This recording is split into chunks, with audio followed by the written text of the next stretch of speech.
Look around you. We are standing on the precipice of a great transformation, a moment in history when the very fabric of our existence is being rewritten by our own hands. The world we once knew is evolving, not slowly, not in distant centuries, but right now in this very breath.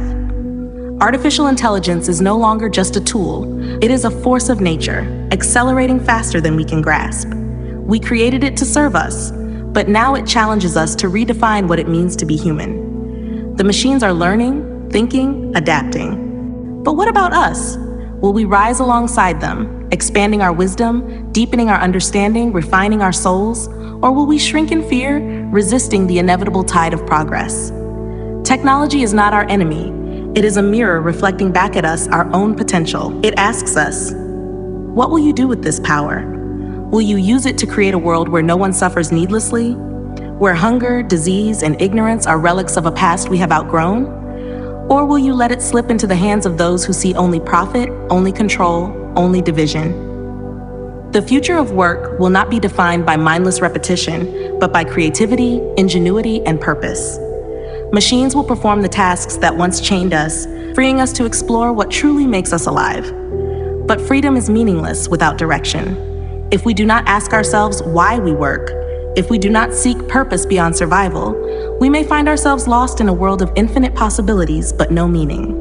What then is the meaning of life? It is not an answer to be given, but a question to be lived. It is not a destination to be reached, but a journey to be embraced.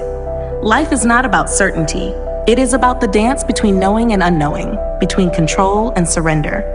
We are not here merely to consume, to accumulate, to dominate. We are here to experience, to connect, to evolve.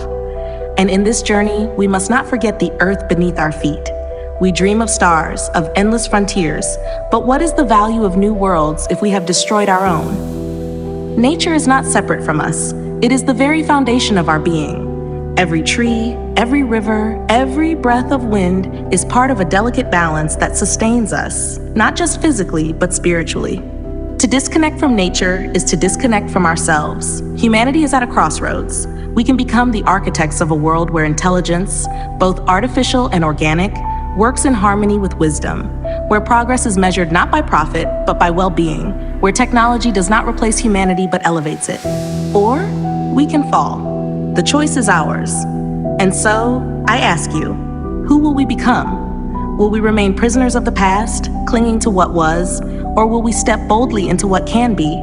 Will we fear the unknown, or will we embrace it with open hearts and minds, ready to shape a future worthy of the vast potential that lies within us? This is not just a question for the thinkers, the leaders, the visionaries. This is a question for you, because the future does not belong to a few. It belongs to all of us, and the time to shape it is now.